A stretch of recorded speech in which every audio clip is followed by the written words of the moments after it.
بلوغ 14 15 16 سال پہ آئے گی، لیکن حکم خدا بندی ہے کہ 7 سال سے نماز کی عادت ڈالو، 10 پہ سختی بھی کرو۔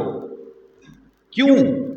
اس لیے یہ پتہ چلا کہ نماز سب سے عام فریضہ ہے جس کی بلوغت سے قبل ٹریننگ دی جا رہی ہے، تاکہ بالغ ہو جائے تو پھر اس میں کوتاہی نہ کرے، پہلے عادی بن چکا ہو، نماز اس کی عادت ثانیہ بن جائے، نماز کا وہ خوگر بن جائے، تاکہ پھر اس سے کوتاہی کا امکان نہ رہے۔ اللہ تعالیٰ کے فرائض مثلاً سال میں روزوں کو حکم ہے، سال میں 1 مہینہ، 1 مہینے کے بعد وہ فریضہ پورا، اگر صحت مند آدمی سے قضا ہو جائے تو وہ قضا کر لے، بری الذمہ۔ ایسے سال میں 1 مرتبہ زکوٰۃ جو صاحب نصاب ہے، 7.5 تولے سونا یا 52.5 تولے چاندی یا ان کی مالیت کے برابر مالدار ہو، حولان حول سال گزر جائے تو زکوٰۃ سال میں 1 مرتبہ، قربانی سال میں 1 مرتبہ، حج زندگی میں 1 مرتبہ۔ اگر کوئی پڑھنا چاہتا ہے حج تو زیادہ وہ پڑھ سکتا ہے، لیکن وہ نفلی حج ہوگا، فرض زندگی میں 1 مرتبہ ہے۔ یہی ہمارے بنیادی فرائض ہیں، لیکن نماز دن میں 5 مرتبہ، یہ فرض ہے، لیکن رغبت ہے کہ تم تہجد بھی پڑھ لو، اوابین پڑھو، اشراق پڑھو، چاشت پڑھو، یہ علاوہ ہے، لیکن فرض پھر بھی 5 نمازیں دن میں حاضری کا حکم ہے۔ اب اس سے اندازہ ہو سکتا ہے کہ ان فرائض میں سب سے اہم الفرائض کیا ہے، وہ نماز ہے۔ ساری عبادتوں میں افضل عبادت کیا ہے، وہ نماز ہے، جس کا 5 مرتبہ حکم ہے دن میں آؤ۔ اگر نہیں پڑھ سکتے کھڑے ہو کے تو بیٹھ کے پڑھو، بیٹھ کے نہیں پڑھ سکتے لیٹ کے پڑھ لو، اشاروں سے پڑھ لو، معافی نہیں ہے۔ اگر قضا ہو جائے تو پھر بھی قضا تمہارے ذمہ ہے، قضا تب تک نہیں کرو گے تم بری نہیں ہوگے۔ اگر بیماری کی وجہ سے، سستی کہلی کی وجہ سے تم دنیا سے جا رہے ہو تو اپنا حساب کر کے ورثاء کو بتا کے جاؤ کہ میری اتنے نمازیں میرے ذمہ ہیں، ان کا فدیہ دے دو، ورنہ میرے سے حساب لیا جائے گا۔ نماز وہ فریضہ ہے جس کو ہر حال میں قضا بھی کرنا ہے، کھڑے ہو کے نہیں پڑھنا تو بیٹھ کے بھی پڑھنا ہے، لیٹ کے بھی پڑھنا ہے۔ ہم اس کی اہمیت کو نہیں سمجھتے کہ کتنی ضروری ہے نماز، کیونکہ نماز کیا چیز ہے؟ اگر ہم سمجھیں تو نماز رب سے ملاقات ہے، ملاقات کا بہانہ ہے۔ کیسے؟ جب انسان نماز پڑھتا ہے تو گھر سے چلتا ہے، اللہ کریم کی رحمت اس کا تعاقب کرتی ہے، ہر قدم پہ اس کو نیکیاں ملتی ہیں، گناہ مٹتے جاتے ہیں، مسجد میں پہنچتا ہے یہ گھر، وضو کرتا ہے، ہاتھوں سے پانی جدا ہوتا ہے تو ہاتھوں کی غلطیاں معاف، منہ میں کلی کرتا ہے پانی گرتا ہے تو منہ کی خطائیں چھوٹی معاف، ناک میں ڈالتا ہے تو خطائیں معاف، چہرے پہ ہاتھ منہ ڈال کے جب پانی جدا ہوتا ہے تو گناہ معاف، ہاتھوں سے پانی گرتا ہے تو گناہ معاف۔ یعنی اللہ کریم بہانے سے اس کے درجات بلند کرتا جا رہا ہے۔ اگر انسان ایک نماز ادا کرتا ہے، دوسری کی نیت کرتا ہے کہ میں اگلی نماز انشاءاللہ پڑھوں گا، وہ اپنا کاروبار کرتا ہے، روزگار کرتا ہے، مزدوری کرتا ہے، زمینداری کرتا ہے، دکانداری کرتا ہے، کوئی بھی کام کرتا ہے، طالب علم سبق پڑھتا ہے، اس کا وہ ذاتی عمل بھی عبادت میں شامل، کیونکہ ایک نماز دوسری نماز کے آنے تک اس سے جو چھوٹی خطائیں سرزد ہوتی ہیں وہ سب معاف کر دی جاتی ہیں، ایک جمعہ سے اگلے جمعہ تک کے گناہ معاف کر دی جاتے ہیں۔ تو نماز، حضور نبی کریم فرماتے ہیں کہ مرتبہ پت جھڑ کا موسم تھا، ابو ذر ساتھ تھے تو پتے پیلے ہو چکے ہیں، چند صحابہ ساتھ ہیں، ایک ٹہنی پکڑی، زور سے جھنجھوڑا، وہ سارے پتے نیچے گر گئے۔ فرمایا دیکھا یہ کیا ہوا ہے؟ عرض کی جھنجھوڑنے سارے پتے نیچے گر گئے ہیں۔ فرمایا جو انسان 5 ٹائم کا نمازی ہے اس کے نامہ اعمال سے گناہ ایسے جھڑتے ہیں جیسے خشک پتے درخت سے گر رہے ہیں۔ پھر فرمایا کہ جو انسان دن میں 5 مرتبہ غسل کرتا ہے، اس کے گھر کے سامنے سے نہر گزرتی ہے، وہ 5 مرتبہ نہاتا ہے، کیا اس کے جسم پہ کوئی میل کو چل رہ جاتی ہے؟ عرض کی یا سر 1 مرتبہ جو انسان نہاتا ہے اس کے جسم بھی صاف ہوتا ہے۔ اس کے جسم پہ گندگی نہیں ہوتی، تو جو دن میں 5 مرتبہ نہائے اس کے جسم پہ گندگی کیسے ہوگی؟ فرمایا جو انسان 5 ٹائم نماز پڑھتا ہے، وضو کرتا ہے، وہ ایسے ہی پاک صاف ہو جاتا ہے گناہوں سے، جیسے 5 مرتبہ انسان گناہوں کو چھاڑ دیتا ہے، بدیوں کو جھاڑ دیتا ہے، جیسے میل کچیل ختم ہو جاتی ہے، ایسے گناہوں کی میل بھی ختم ہو جاتی ہے۔ تو یہ نماز ایک ایسی چیز ہے جو انسان کو رب کا قرب دیتی ہے۔ ایاک نعبد و ایاک نستعین، اے اللہ ہم تیری ہی عبادت کرتے ہیں، تجھ سے ہی مدد مانگتے ہیں۔ نماز عام اگر بے توجہ سے پڑھو گے اس کی حیثیت اور ہوگی، اگر پورے دھیان سے پڑھو گے اس کی کیفیت اور ہوگی، انداز بدل جائے گا۔ بارگاہ سالت مآب صلی اللہ علیہ وسلم میں عرض کیا گیا، یا رسول اللہ نماز کیسے پڑھنی چاہیے؟ مشکات کی حدیث پاک ہے، فرمایا ان تعبد اللہ کأنک تراہ فإن لم تکن تراہ فإنہ یراک۔ نماز ایسے پڑھو جیسے تم اپنے رب کو دیکھ رہے، فإن لم یکن تراہ فإنہ یراک۔ اگر تمہارا دھیان اتنا مضبوط نہیں، کامل توجہ نہیں، کم از کم اتنا تو دھیان دو، فإنہ یراک، وہ رب تمہیں دیکھ رہا ہے۔ پہلا درجہ ایمان مضبوط ہو، خشوع و خضوع ہو، انسان کے دل میں سودا سمایا ہوا ہو، میں اپنے رب کو دیکھ رہا ہوں، یہ سب سے افضل ہے۔ اگر ایمان اتنا مضبوط نہیں، جیسے میں نے شروع میں ذکر کیا کہ عام شیطان حملے کرتا ہے لیکن نمازی پہ زیادہ کرتا ہے، نماز کے دوران کرتا ہے تاکہ اس کی توجہ ہٹ جائے، یہ رب کی بارگاہ میں آ تو گیا ہے، کم از کم اس کی سوچ توجہ تو رب کی طرف نہ ہو۔ کبھی بھولی چیزیں یاد لاتا ہے، کبھی ہدار یاد کراتا ہے، کبھی دنیا کی پریشانیاں یاد کراتا ہے، تاکہ یہ کھڑا رب کی بارگاہ میں زبان سے کچھ کہتا رہے لیکن دل اس کی تصدیق نہ کر سکے۔ فرمایا ان تعبد اللہ، عبادت یہ ہے کہ تم اللہ کو دیکھو، فَإِن لَمْ تَكُنْ تَرَاهُ، اگر تم دیکھ نہیں سکتے فَإِنَّهُ يَرَاكَ، اتنا خیال کرو کہ وہ تمہیں دیکھ رہا۔ اصل نماز ہے یہی، روح نماز ہے یہی، میری نظر میں تو رہے تیری نظر میں میں رہوں، یہ نماز ہے۔ اگر یہ کیفیت آئے گی کہ میری نظر میں تو رہے تیری نظر میں میں رہوں، کیفیت بدل جائے گی۔ سادہ سی مثال سمجھا دیتا ہوں، کوئی استاد لیکچر دیتا ہے، سبق دیتا ہے، کلاس کو پڑھاتا ہے، پڑھانے کے بعد کہتا ہے تم اس سبق کو تیار کرو، دہرا لو، میں باہر جا رہا ہوں، مجھے پرنسپل نے بلایا ہے، ہیڈ ماسٹر نے بلایا ہے، میرا مہمان باہر آ گیا، میں ذرا بیٹھ کے ان کو چائے پلا رہا ہوں، تم کام کرو۔ اس کلاس کی کیفیت کیا ہوتی ہے وہ سب کو سامنے ہے کہ بچے کتنی توجہ دیتے ہیں، شور بجاتے ہیں، باتیں کرتے ہیں، بلکہ کئی دفعہ ٹیچروں کو پھر کمرے میں آ کے خاموش کرانا پڑتا ہے۔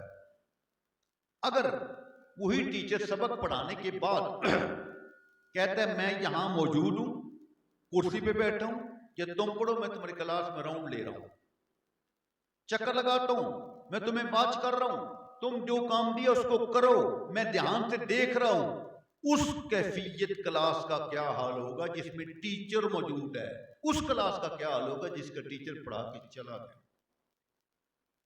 کتنا فرق ہے، واضح نظر آ جائے گا۔ بہنی یوں ہی سمجھ لیجیے اس حدیث پاک کو کہ فَإِنَّهُ يَرَاكَ کا مطلب یہ ہے کہ کم از کم تمہارا ایمان اتنا مضبوط نہیں کہ تم رب کو دیکھ سکو، تو کم از کم اتنا تو خیال کرو کہ رب تمہیں دیکھ رہا ہے۔ اگر اسٹوڈنٹ کے ذہن میں یہ موجود ہوتا ہے کہ میرا ٹیچر مجھے دیکھ رہا ہے، سامنے نظر نہیں آتا، باری میں سے دیکھ رہا ہے، اس لیے وہ پھر بھی الرٹ رہتا ہے، محتاط رہتا ہے کہ باری سے ٹیچر میرا دیکھ رہا ہے، یا اس کے سامنے کوئی ایسا کیمرہ لگا ہے جس سے وہ واچ کر رہا ہے، کلاس پوری کے اندر کیمرہ ہے، ٹیچر وہاں بیٹھ کے دیکھ رہا ہے کون پڑھ رہا ہے کون نہیں پڑھ رہا ہے، کیا شرارت کر رہا ہے۔ اگر بچے کو یہ یقین ہوتا ہے کہ میرا ٹیچر مجھے واچ کر رہا ہے، خواہ کیمرے سے کر رہا ہے یا گھوم پھر کے کر رہا ہے، دیکھ رہا ہے، اس کلاس کی کیفیت اور ہوتی ہے جس کو یقین ہوتا ہے کہ مجھے دیکھنے والا استاد موجود ہے۔ بہنیں یوں سمجھو کہ جب تمہارا یہ یقین ہوگا کہ میرا پروردگار میرے قیام کو بھی دیکھ رہا ہے، میرے رکوع کو بھی دیکھ رہا ہے، میرے سجود کو دیکھ رہا ہے، میرے تشہد کو دیکھ رہا ہے، سن رہا ہے، یقیناً تمہارے انداز کیفیت بدل جائے گی، سوچ بدل جائے گی۔ اس لیے قد افلح المؤمنون الذین هم فی صلاتہم خاشعون، ان لوگوں کو مبارک ہو، دونوں جہانوں کی کامیابیاں ان کے سر پر سجائی جائیں گی جو نماز میں خشوع و خضوع کرتے ہیں۔ خشوع و خضوع کیا نام ہے؟ سرکار دو فرماتے ہیں لوگوں اپنے رکوع و سجود کو صحیح کرو، میں تمہارے رکوع و سجود کو دیکھ رہا ہوں۔ حالانکہ انسان دیکھتا ہے سامنے، لیکن نبی کی شان یہ ہے کہ اللہ کے محبوب نماز میں لوگوں کے رکوع کو بھی دیکھتے ہیں، سجود کو بھی دیکھتے ہیں، ان کے خشوع کو بھی دیکھتے ہیں۔ اب خشوع کا تعلق وہ ظاہری قیام رکوع کے ساتھ نہیں ہے، خشوع کا تعلق دل کی کیفیت کے ساتھ ہے، کہ جو زبان سے کلمات بندہ کہہ رہا ہے کہ ایاک نعبد و ایاک نستعین اہدنا الصراط المستقیم، اے اللہ ہم تیری ہی عبادت کرتے ہیں، تو اس سے ہی مدد چاہتے ہیں، ہمیں سیدھے راستے پہ چلا۔ اگر اس کے کلمات کے ساتھ اس کا دل ضمیر تائید کر رہا ہے، اس کے کلمات کی کیفیت اور ہوگی۔ اگر فقط زبان سے کہتا جا رہا ہے تو کیفیت اور ہوگی۔ اے نمازی تو نے کبھی غور کیا تو کون ہے، تو سامنے کس کے کھڑا ہے؟ کچھ روب شہنشاہی بھی ملحوظ ہے تجھ کو، یا فقط منہ سے کہتے کہ اللہ بڑا؟ یعنی جھنجھوڑا جا رہا ہے انسان، سوچ تو سی تو کون ہے، کس کے سامنے کھڑا ہے؟ او یارو تم نے سیشن جج کے سامنے جانا ہے، تم نے اپنے تفتیشی افسر کے سامنے جانا ہے، ڈی پی او کے سامنے تمہاری انکوائری ہے، ہائی کورٹ کے جج کے سامنے جاتے ہو، تم الرٹ ہوتے ہو، محتاط ہوتے ہو، موبائل بند کر لیتے ہو، دائیں بائیں نہیں دیکھتے، پوری توجہ ہوتی کہ جج کیا کہتا ہے۔ یارا یہ دنیا کو حکمران ہیں، یہ دنیا کے جج ہیں، اس دنیا سے سب سے بڑا جو جج ہے، سب سے بڑا جو حکمران ہے، جس سے بڑا دربار اور کسی کا نہیں ہے، جب اس دربار میں جاتے ہو تو پھر بھی سوچو ہم کس کے سامنے؟ کچھ روب شہنشاہی بھی ملحوظ ہے تجھ کو، یا فقط منہ سے کہتے اللہ اکبر؟ انسان تو سوچ سی تو کون ہے، کس کے سامنے کھڑا ہے؟ اگر ایک سیشن جج کی کورٹ کا تمہیں لحاظ ہے، ایک ہائی کورٹ سپریم کورٹ کے جسٹس کا تمہیں خیال ہے کہ اس کے دربار میں آیا ہوں، اس کی کورٹ میں پیش ہوں، تو جس کی کورٹ سب سے بڑی کورٹ ہے اس میں آتے ہو تو بے دھیانی سے کبھی خارش کر رہے ہو، کبھی کپڑے ٹھیک کر رہے ہو، کبھی میل بند کرتے ہو، کبھی کھولتے ہو۔ کچھ تو سوچو کس کی بارگاہ میں آئے ہو؟ وہ تمہیں واچ کر رہا ہے، تمہیں دیکھ رہا ہے۔ اس نماز کی کیفیت اور ہوگی جب تمہاری دھیان توجہ یہ ہوگا کہ رب ہمیں دیکھ رہا ہے، ہمارے رکوع کو بھی دیکھ رہا ہے، سجدے کو بھی دیکھ رہا ہے، ہماری گفتگو بھی سنتا ہے، تو یقیناً آپ کی نماز میں خشوع و خضوع آئے گا، توجہ آئے گی، دل کے خیالات پیچھے ہٹتے جائیں۔ لوگ نماز پہ بڑی توجہ دیتے تھے۔ ایک حاتم بلخی تھے جن کو حاتم زاہد بھی کہا جاتا ہے، بہت بڑے متقی تھے جن کو ہزاروں نفل پڑھتے تھے۔ ان کے پاس ایک محدث اسام آئے۔ اسام محدث پوچھتے ہیں حاتم بلخی تم نماز کیسے پڑھتے ہو؟ ذرا نماز کی کیفیت پر روشنی ڈالو۔ حاتم بلخی حاتم زاہد کہتے ہیں اے اسام میں نماز ایسے پڑھتا ہوں، پہلے ذہن میں یہ بات بٹھاتا ہوں کہ شاید یہ میری زندگی کی آخری نماز ہے، موت کا وقت مقرر ہے، ہمیں کسی کو کوئی خبر نہیں، اب مسجد سے نکلنا بھی نصیب ہوگا کہ نہیں، ہم نے سورج ڈوبتا دیکھنا ہے کہ نہیں، وقت مقرر ہے، بے خبری کا عالم ہے۔ فرمایا میں یقین کرتا ہوں کہ شاید میری زندگی کی آخری نماز یہی ہے جو اب میں پڑھنے لگا ہوں۔ اگر کہ انسان کو بتا دیا جائے کہ انسان تیری زندگی کی یہ آخری نماز ہے، اس کے بعد چانس نہیں ملے گا، موت کے گوش میں چلا جائے گا، یقین اس انسان کی آخری نماز کی کیفیت کیا ہوگی؟ جب امام علی مقام امام حسین کو پتہ ہے کہ میری زندگی کی آخری نماز یہ ہے، اس نماز کی کیفیت کیا ہوگی؟ یقین ہے کہ اس کے بعد اب نماز پھر نہیں پڑھنی نصیب ہوگی، یہ آخری نماز ہے۔ جب کسی انسان کو بتا دو اے انسان تیری موت کا وقت عصر کے ٹائم سے پہلے ہے، اب رب کی بارگاہ میں سجدہ کر لے، یقیناً اس سجدے کی کیفیت بدل جائے گی، یقین ہے کہ دنیا چھوڑ کے جا رہا ہوں، انداز بدل جائے گا۔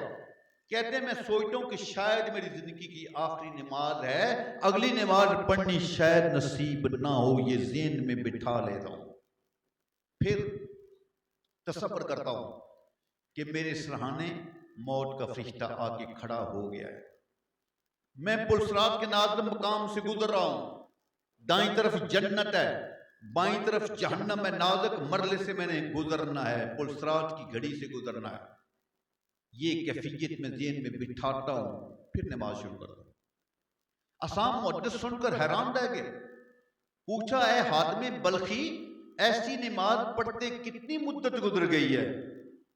فرمایا 30 سال گزر چکے ہیں، 30 ایئرز، 30 سال سے میں ہر نماز زندگی کی ایسے ہی پڑھی۔ وہ زاردار ہونے لگے، محدث ہیں، حدیث کے استاد ہیں، حدیث کے امام ہیں، کہتے ہیں کاش مجھے زندگی میں ایک بھی نماز ایسی نصیب ہوتی کہ مجھے یقین ہو کہ میری زندگی کی آخری نماز ہے، اس کے بعد موت آ جائے گی، دائیں طرف جنت ہے، بائیں طرف جہنم ہے، پلسرات کے نازک مرحلے سے میں گزر رہا ہوں، ایسی نماز ہوتی تو کاش مجھے بھی ایسا لطف آتا، لذت آتی، خوشی و خلو ہوتا۔ یہ نماز کی اصل جان ہے، انتا بدلہ کانا کتراہو فین لم تکن تراہو فینو یراکا، اے انسان تو نماز ایسے پڑھ جیسے رب کو دیکھ رہا ہے۔ اگر ایمان اتنا مضبوط نہیں ہے، حضوری قلب نصیب نہیں ہے، فینو یراکا، اتنا تو خیال کر کہ میرا رب تمہیں دیکھ رہا ہے۔ جب یہ بھی ہمارے دل میں خیال آ جائے کہ ہمیں اس اپنا پروردگار دیکھ رہا ہے، اگر شاگرد کو یہ یقین ہو کہ میرا استاد دیکھ رہا ہے، میرا استاد دیکھ رہا ہے، اس شاگرد کی کیفیت بدل جاتی ہے۔ جس بندے کو یقین ہے میرا رب مجھے دیکھ رہا ہے، اس کی نماز کی کیفیت کیوں نہ بدلے، یقیناً بدل جائے گی۔ تو سب محترم، ہم اس نماز کو بہت ہلکا سمجھتے ہیں۔ میرے آقا فرماتے ہیں کہ نماز میری آنکھوں کی ٹھنڈک ہے، میری آنکھوں کا سکون قرار نماز ہے۔ ہم زبانی دعوے تو کرتے ہیں، سرکار سے محبت کے دعوے کرتے ہیں، لیکن جب تک تمہارا عمل سرکار کی سنت کے مطابق نہیں ہوگا، تمہارا دعوی محبت جھوٹا ہوگا۔ لو کان حبک صادقا لأطعتہ، اے انسان اگر تیرا محبت کا دعویٰ سچا ہے تو پھر محبوب کی اتباع بھی تو کر۔ زبانی دعوے دار تو سچا نہیں ہوتا عاشق، اگر عشق کا دعویٰ ہے تو پھر کردار میں بھی تبدیلی آئے۔ نبی کریم علیہ السلام کی بارگاہ میں عرض کی گئی، یا رسول اللہ قیامت کا دن ہوگا، اتنی زیادہ امتیں جمع ہوں گی، یہ توجہ سے دھیان سے سننا حدیث پاک، آپ کیسے پہچان لگے یہ میرا امتی ہوگا؟ حضرت آدم صفی اللہ سے لے کر 1,24,000 کم و بیش انبیاء اور رسل تشریف لائے، سب موجود ہوں گے، ساروں کی امتیں موجود ہوں گی، خلق خدا جمع ہوگی، مشکل ترین وقت ہوگا، آپ کیسے پہچان لیں گے یہ میرے ہیں؟ افرم بڑا سادہ سی پہچان ہے، عام فام پہچان ہے کہ جو میرے امتی ہوں گے وہ 5 کلیان ہوں گے۔ 5 کلیان کا کیا مطلب ہے؟ جو گھوڑا جس کے چاروں کھر اور ماتھا سفید ہو تو اس کو بولتے ہیں 5 کلیان گھوڑا۔ اسبل میں مختلف گھوڑے ہیں، لیکن جس گھوڑے کا ماتھا سفید ہے، کھر چمک رہے ہیں، سفید ہیں، مالک فوراً پہچان لیتے یہ گھوڑا میرا ہے۔ فرمایا کہ میری امت میدان حشر میں ساری امتوں کے سامنے 5 کلیان ہوگی، میری امتیوں کے چہرے چمک رہے ہوں گے، میری امتیوں کے ہاتھ چمک رہے ہوں گے، میری امتیوں کے پاؤں چمک رہے ہوں گے، وہ چمک مجھے بتائے گی اے مصطفیٰ یہ تیرا غلام ہے۔ اب غلام کو سوچنا پڑے گا کہ میدان حشر اتنا مشکل ہوگا، نفسا نفسی کا عالم ہوگا، باپ اپنے بیٹے کو پہچاننے سے انکار کرے گا، بیٹا باپ سے منہ چھڑائے گا، ماں بیٹی سے دامن چھڑا رہی ہوگی اور بیٹی ماں سے اپنا دامن چھڑا رہی ہوگی، نفسا نفسی کا عالم ہوگا، پسینے میں شرابور ہوں گے، کوئی کسی کا کوئی لگتا نہیں ہوگا، سوا نیزے پہ سورج چمک رہا ہوگا۔ ایسے مشکل وقت میں لوگ حضرت آدم کے پاس جائیں گے، اے ابو البشر آج مشکل وقت ہے، کوئی سفارش کر دینا، تو اللہ کا نائب ہے، خلیفہ ہے، جانشین ہے، ابو البشر ہے۔ آدم فرمائیں گے نہیں جاؤ کہیں اور جاؤ، مجھے اپنی وہ خطا یاد ہے، لغزش یاد ہے، رب نے منع کیا تھا فلا تقربا هذه الشجرہ، آدم جنت میں رہو موج لو لیکن یہ درخت کے قریب نہیں جانا، میں نے وہ دانا کھایا، مجھے وہ لغزش بھول یاد ہے، مجھے شرم آتا ہے۔